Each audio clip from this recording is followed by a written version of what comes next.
ശ്രീമദ് ഭഗവത്ഗീത അധ്യായം 8 ശ്ലോകം 4. അതിഭൂതം ക്ഷരോ ഭാവ പുരുഷശ്ചാതിദൈവതം അതിയജ്ഞോഹമേവാത്ര ദേഹേ ദേഹഭൃതാം വരാ.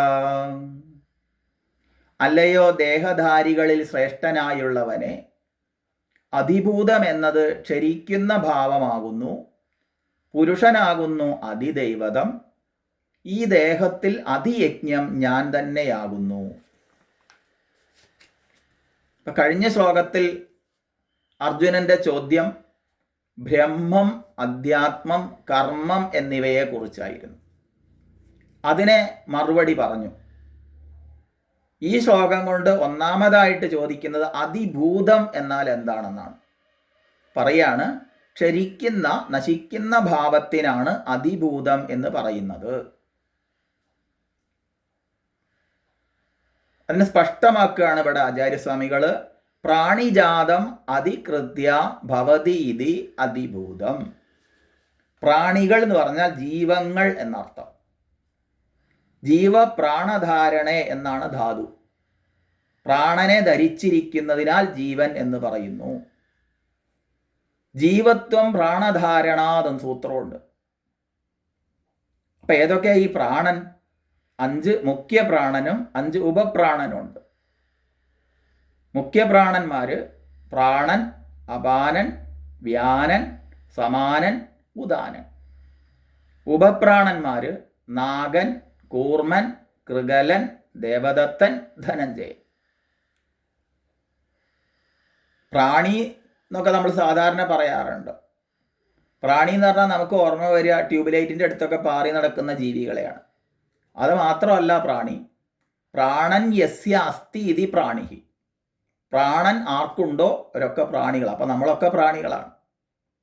പ്രാണൻ ഉള്ളത് കൊണ്ടാണ് ഇത് നിലനിൽക്കുന്നത്. അതുകൊണ്ടാണ് ക്ഷരിക്കുന്ന ഭാവത്തോടൊത്തത് എന്ന് പറഞ്ഞത്. അപ്പം നശിക്കുന്ന ഭാവം യാതൊന്നിനുണ്ടോ അതാണ് ക്ഷരം. അപ്പോൾ പ്രാണിജാതങ്ങളെ അധികരിച്ച് യാതൊന്നിന് നശിക്കുന്ന ഭാവമുണ്ടോ അതാണ് ക്ഷരഭാവം. അപ്പം ഈ സ്ഥൂല സൂക്ഷ്മ കാരണ ദേഹങ്ങൾ അടങ്ങുന്ന ഈ സംഘാതത്തെ വേണം അതിന് മനസ്സിലാക്കാൻ.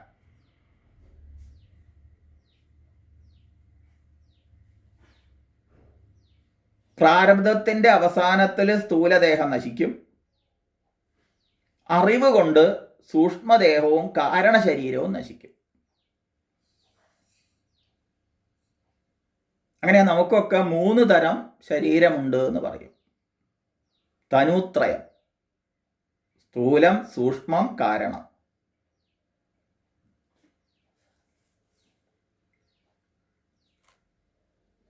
അതേപോലെ തന്നെ കർമ്മങ്ങൾ സഞ്ചിതം, പ്രാരബ്ധം, ആഗാമികം എന്നീ 3 ഉണ്ട്. പൂർവജന്മാർജിത സംസ്കാരത്തിനനുസരിച്ച് ശേഖരിച്ച് വെച്ചിരിക്കുന്നതാണ് സഞ്ചിത കർമ്മം. ആ സഞ്ചിതത്തിൽ നിന്ന് ഒരു ഭാഗം എടുത്തിട്ട് ഈ ജന്മത്തിന് കാരണമായതേതോ അത് പ്രാരബ്ധം. പ്രകർഷേണ ആരഭ്യതേ ഇതി പ്രാരബ്ധം. നല്ലതുപോലെ തൊടുത്തു വിട്ടത്, ആരംഭിക്കപ്പെട്ടത്. അതനുഭവിക്കുന്ന സന്ദർഭത്തിൽ തന്നെ പിന്നെയും പിന്നെയും വാസനകളെ സ്വരൂപിച്ച് ഉണ്ടാക്കുന്ന കർമ്മങ്ങൾ, അതാണ് ആഗാമിക കർമ്മങ്ങൾ. ഇതിൽ സ്ഥൂല ശരീരം നശിക്കുന്നതിനെയാണ് നമ്മൾ സാധാരണ മരണം എന്ന് പറയുക. അവിടെ സ്ഥൂല ശരീരമേ നശിക്കുന്നുള്ളൂ മരണത്തിൽ. സൂക്ഷ്മ ശരീരവും കാരണശരീരവും അറിവ് കൊണ്ടേ ഇല്ലാതാവുന്നുള്ളൂ. ഒരു തത്വജ്ഞാനിയെ സംബന്ധിച്ച് 3 ശരീരങ്ങളും ഇല്ലാതാവുന്നുണ്ട്. അതെങ്ങനെയെന്ന് ചോദിച്ചു കഴിഞ്ഞാൽ, അപ്പോൾ തത്വജ്ഞാനിയെ സംബന്ധിച്ച് പ്രാരബ്ധം ഇല്ലയെന്ന് ചോദിക്കാറുണ്ട്. കാണുന്നവർക്ക് പ്രാരബ്ധമുണ്ട്, ശരീര പ്രാരബ്ധം. പക്ഷെ ജ്ഞാനിക്കറിയാം അത് ശരീരത്തിൻ്റെ മാത്രം പ്രാരബ്ധമാണ്. ശരീരം ഞാനല്ലെന്നുള്ള അറിവ് കൊണ്ട് അയാൾ അത് വിട്ടുനിന്ന് വീക്ഷിക്കുന്നത് കൊണ്ട് അയാൾ അത് അനുഭവിക്കുന്നില്ല. അയാൾക്ക് പ്രാരബ്ധവും ഇല്ലെന്ന് പറയാം. കാണുന്നവർക്കുണ്ട്. പക്ഷെ സഞ്ചിതവും ആഗാമികവും ജ്ഞാനിക്കില്ല. ജ്ഞാനം കൊണ്ടത് ഭസ്മമാക്കപ്പെട്ടിട്ടുണ്ട്. സ്ഥൂല ശരീരം എന്ന് പറയുമ്പോൾ തന്നെ അത് അന്നവികാരമാണ്. അന്നം എന്ന് പറയുമ്പോൾ കഴിച്ചിട്ട് അച്ഛനമ്മമാർ കഴിച്ച അന്നത്തിൽ നിന്നാണ് നമ്മൾ ഉണ്ടാവുന്നത്. നമ്മൾ കഴിക്കുന്ന അന്നം കൊണ്ടാണ് ഇത് നിലനിൽക്കുന്നത്.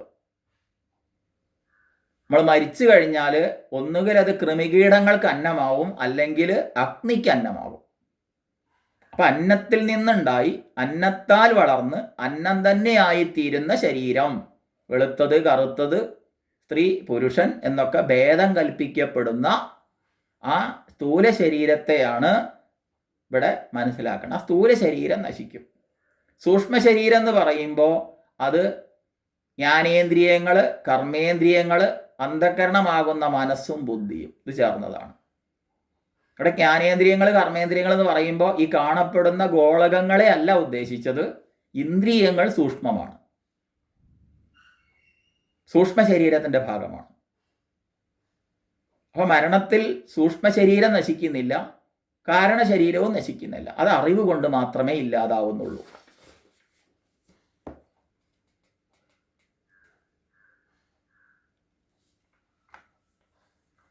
അപ്പം സ്ഥൂല ശരീരത്തിൻ്റെ നാശം വാസ്തവത്തിൽ നാശമല്ല, അത് വീണ്ടും സൂക്ഷ്മതയെ പ്രാപിക്കുന്നുണ്ട്, വീണ്ടും അത് സ്ഥൂലതയെ പ്രാപിക്കുന്നുണ്ട്, ഇങ്ങനെ കറങ്ങുന്നുണ്ട്. ഉണ്ടായവയൊക്കെ നശിക്കും, നശിച്ചതൊക്കെ ഉണ്ടാവുകയും ചെയ്യും. അതാണ് ഭഗവത്ഗീത 2-ാം അധ്യായത്തിൽ 27-ാം ശ്ലോകത്തിൽ സംശയമില്ലാതെ പറയുന്നത്. ജാതസ്യ ഹി ധ്രുവോ മൃത്യുഃ ധ്രുവം ജന്മമൃതസ്യ ച തസ്മാത് അപരിഹാര്യാർത്ഥേ നത്വം ശോചിതുമർഹസി. ഉണ്ടായി നശിക്കുന്ന സ്വഭാവത്തോടൊത്തത് യാതൊന്നോ അതാണ് ഇവിടെ പറഞ്ഞ ക്ഷരഭാവം. അപ്പം അതിഭൂതം എന്നതിന് പ്രാണി, ദേഹം എന്നാണ് അർത്ഥം. പ്രാണി എന്ന് പറയുമ്പോൾ പ്രാണൻ അസ്യ അസ്തി ഇതി പ്രാണി, പ്രാണൻ ഉള്ളത് കൊണ്ടാണ് പ്രാണി എന്ന പേര് വന്നത്. അടുത്തത് പുരുഷനാകുന്നു അതിദൈവം. അടുത്ത ചോദ്യം, ഇതിനുത്തരം. എന്താണ് പുരുഷൻ എന്ന് പറഞ്ഞത്? പൂർണ്ണം അനേന സർവം വിധി പുരുഷ.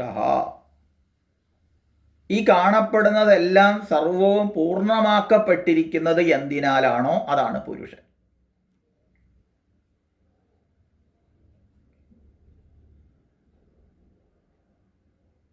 അപ്പം ദേശത്താലോ കാലത്താലോ വസ്തുവാലോ പരിമിതമാക്കപ്പെട്ടത് പുരുഷനാവില്ല, പൂർണ്ണമാവില്ല. ഇപ്പം നമ്മൾ ഈ കാണപ്പെടുന്നത്, ഞാനെന്ന് വ്യവഹരിക്കുന്നത് ഇന്നലകളിൽ ഇല്ലാത്തതായിരുന്നു, ഇന്നുണ്ട്, നാളെ ഇല്ലാതാകുന്നതാണ്. അതല്ല പുരുഷൻ. ഇന്നലെയും ഇന്നും നാളെയും ഉണ്ടോ, അതാണ് ത്രികാലബാധാരഹിതം സത്യം, അതാണ് പുരുഷൻ. അപ്പോൾ ഭൂതകാലത്തിൽ ഇല്ലാത്തതും വർത്തമാനത്തിലുള്ളതും ഭാവി കാലത്തിൽ ഇല്ലാതാകുന്നതുമായതെന്തോ അത് കാലത്താൽ പരിമിതമാക്കപ്പെട്ടതാണ്, അത് പുരുഷനാവില്ല.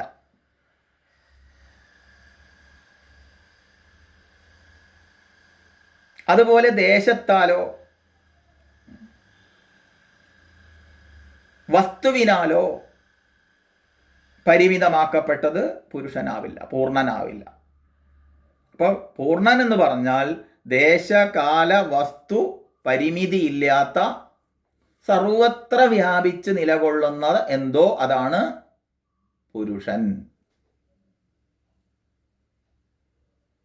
ഇപ്പൊ യാതൊന്നിനാലാണോ ഈ കാണപ്പെടുന്ന സർവവും സത്യമായിരിക്കുന്നത്,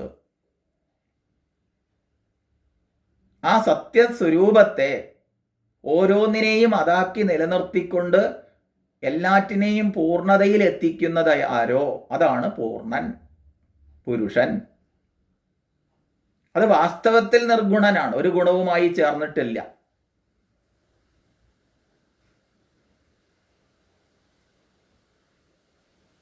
അതിനെ തന്നെയാണ് നമ്മൾ ഈശ്വരൻ എന്നൊക്കെ പറയുന്നത്.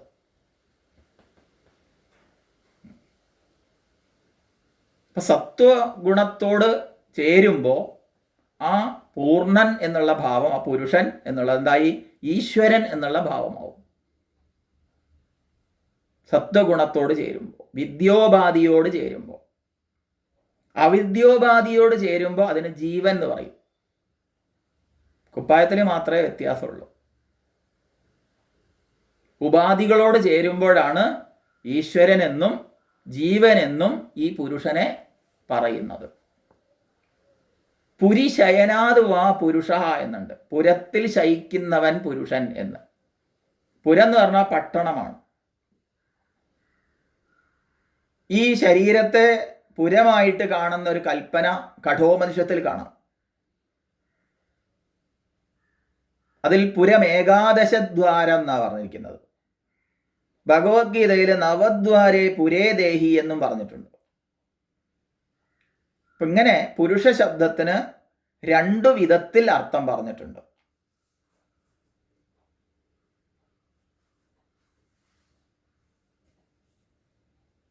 ഇപ്പൊ പ്രപഞ്ച നിയാമകൻ എന്ന അർത്ഥത്തിലും അതേപോലെ തന്നെ ഈ പുരമാകുന്ന പട്ടണ സദൃശമായ ദേഹത്തിൽ കഴിയുന്ന അത് എന്ന അർത്ഥത്തിലും ഇത് പറഞ്ഞിട്ടുണ്ട്. അപ്പൊ പൂർണ്ണസ്വരൂപനായ ആ പരം പുരുഷൻ തന്നെയാണ് ഇവിടെ ദേഹമെടുത്തവനെ പോലെ കാണപ്പെടുന്നത്. വാസ്തവത്തിൽ ദേഹമെടുത്തിട്ടില്ല, എന്നാലും ദേഹം എടുത്തവനെ പോലെ.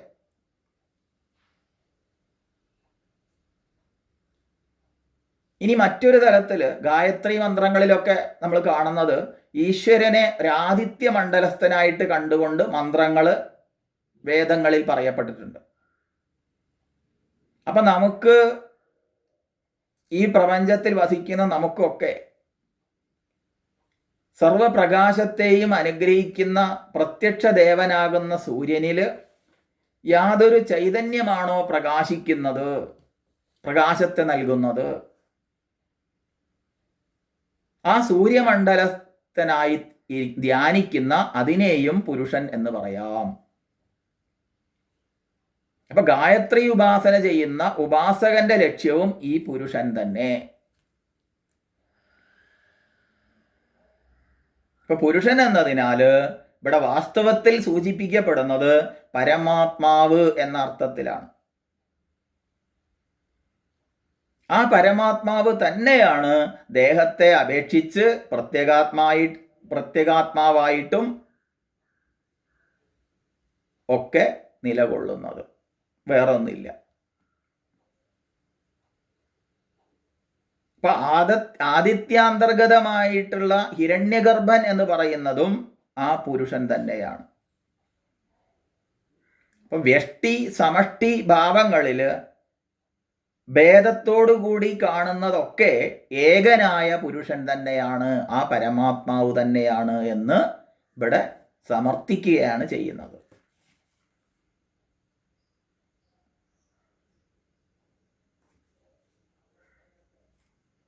അപ്പം പ്രാണികൾക്ക് തമ്മിൽ, പ്രാണികൾ എന്ന് പറയുമ്പോൾ തെറ്റിദ്ധരിക്കരുത്, പ്രാണനുള്ള നമ്മളൊക്കെ പ്രാണി. അപ്പം പ്രാണികൾക്ക് തമ്മിൽ പ്രത്യക്ഷത്തിൽ തോന്നുന്ന ഭേദം, ഉപാധി ഭേദം, അത് കേവലം ഉപാധികളുടെ തലത്തിൽ മാത്രമേ ഉള്ളൂ, വാസ്തവികമായ തലത്തിലില്ല. പരമമായ സത്യത്തെ അപേക്ഷിച്ച് ചിന്തിച്ചാൽ നമ്മൾ തമ്മിൽ ആരും ഒരു വ്യത്യാസവും ഇല്ല. ജീവന്റെ പ്രകടീകരണത്തിൽ ഉപാധിഭേദം അനുസരിച്ച് ഭേദമുണ്ട്. ചൈതന്യം ഏകമാണ്. അത് ഉറുമ്പിലും ആനയിലും ചൈതന്യം ഏകമാണ്. ആ സർവത്തിലും ചൈതന്യ ദൃഷ്ടി കൈവന്ന ഒരു മഹാത്മാവിനെ സംബന്ധിച്ച് എല്ലാം ഭഗവാൻ തന്നെയാണ്. ഭഗവാൻ വേറില്ല. എല്ലാറ്റിലും ഭഗവാനെ തന്നെ കാണുന്നു.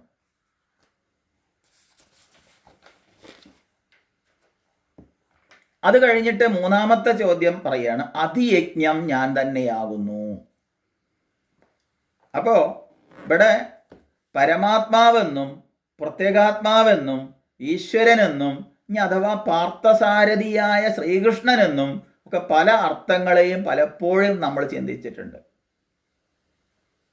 അപ്പൊ ഇവിടെ യജ്ഞത്തെ അധികരിച്ച് പറയുന്ന പ്രകരണത്തിൽ ഇവിടെ യജ്ഞോ വൈ വിഷ്ണു എന്ന അർത്ഥത്തിൽ സർവയജ്ഞത്തിൻ്റെയും അഭിമാനിയായ വിഷ്ണു എന്ന ദേവതയാണ് ഇവിടെ അതിയജ്ഞം എന്ന് പറയുകയാണ്. നിശ്ചയമായിട്ടും യജ്ഞം വിഷ്ണുവാകുന്നു എന്ന് ഉപനിഷത്ത് പറയും. അപ്പം ഞാൻ ഈ ദേവതയെ പൂജിക്കുന്നു എന്ന ഭാവത്തിൽ അജ്ഞാനികൾ ദേവതകൾ വേറെ വേറെയാണെന്ന് വിചാരിച്ച് പൂജിക്കുമ്പോഴും പൂജിക്കപ്പെടുന്നത് വാസ്തവത്തിൽ ആരെയാണ്? അത് യാതൊരു പരമമായ സത്യത്തെയാണോ ആ പൂജയ്ക്ക് അതിന് പറയുന്ന പേരാണ് അധിയജ്ഞം. ഇപ്പോൾ വ്യത്യസ്ത ദേവതകളെ ഉദ്ദേശിച്ചുകൊണ്ടാണ് വൈദിക യജ്ഞങ്ങളിലൊക്കെ പറയപ്പെടുന്നത്.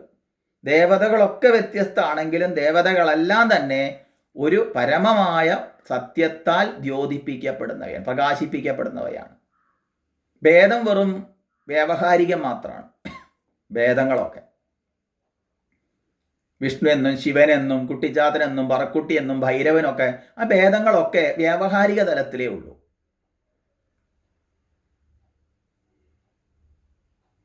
അത് മാറ്റിവെച്ച് കഴിഞ്ഞാൽ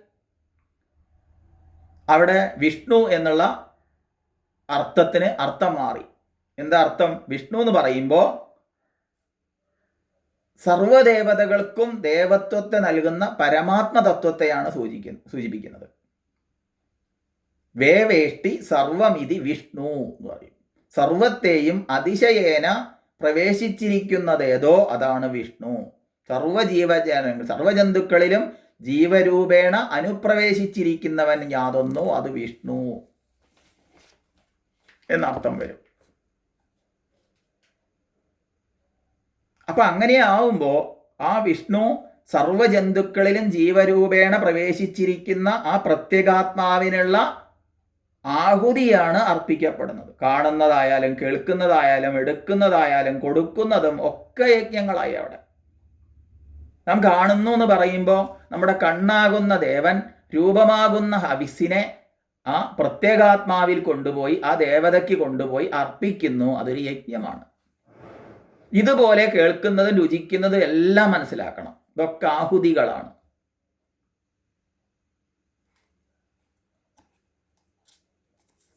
അതിന് പറയുന്ന പേരാണ് അധിയജ്ഞം എന്നുള്ളത്. അപ്പൊ അധിയജ്ഞം, അപ്പൊ യജ്ഞം എന്ന് പറയുമ്പോൾ ദേഹവുമായി സംബന്ധപ്പെട്ടതാണ് സാധാരണ. ഈ യജ്ഞം ദേഹത്തിൽ നടക്കുന്നതാണ്.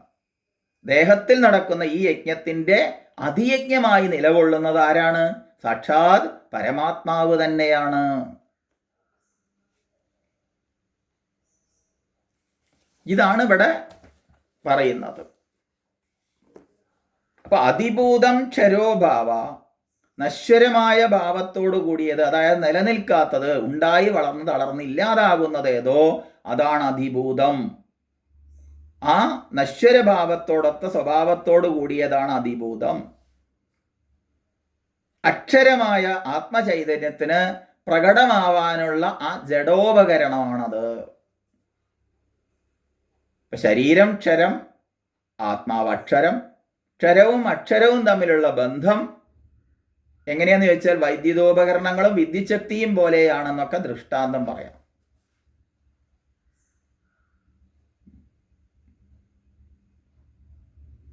അപ്പോൾ ഓരോ കരണത്തിലൂടെയും അതത് വിഷയത്തെ പ്രകാശിപ്പിക്കുന്ന ശക്തി വിശേഷത്തെയാണ് പുരുഷശ്ചാതി ദൈവതം എന്ന് പറയുക.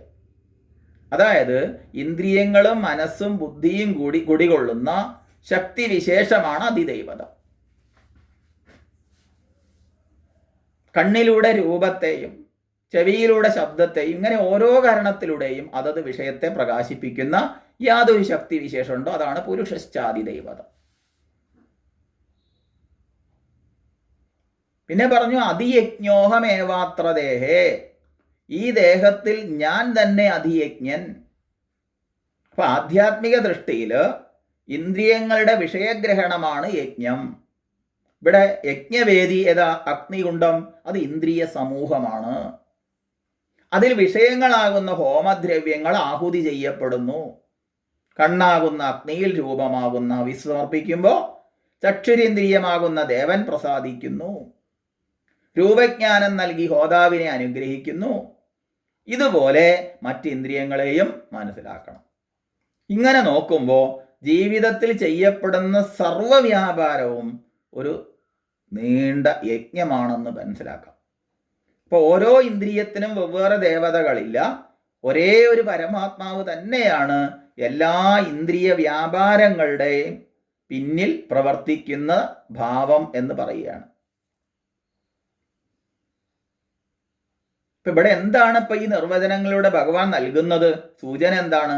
ഇപ്പം പറയാണ്, പലതായി തോന്നപ്പെടുന്ന ഈ ജഗത്തിൻ്റെ ഉണ്മ, അസ്തിത്വം, അധിഷ്ഠാനം ഒരേ ഒരു പരമമായ സത്യം മാത്രമാണ്, പരമാത്മാവാണ്. ബാക്കിയെല്ലാം അതിൽ ആരോപിതമാണ്. ഇപ്പൊ പരമാത്മാവിനെ അറിഞ്ഞാൽ എല്ലാം അറിഞ്ഞു. അപ്പൊ ആത്മജ്ഞാനിയെ സംബന്ധിച്ച് എന്താ ഉള്ളത്? അയാൾ തന്നിൽ നിന്ന് അന്യമായിട്ട് മറ്റൊന്നും കാണുന്നില്ല. അയാൾ സർവതന്ത്ര സ്വതന്ത്രനായ അയാൾക്ക് ജീവിതം എന്താണ്? ജീവിതം ഒരു ലീലാവിനോദാണ്. അയാൾ ചിലപ്പോൾ ലോകത്ത് പ്രവർത്തിച്ചു എന്ന് വരാം, ചിലപ്പോൾ പ്രവർത്തിച്ചില്ലെന്ന് വരാം. അയാളെ സംബന്ധിച്ച് അയാൾ കൃതകൃത്യനാണ്, ചെയ്യേണ്ടത് ചെയ്തു കഴിഞ്ഞവനാണ്, അയാൾക്ക് കർത്തവ്യങ്ങളൊന്നുമില്ല.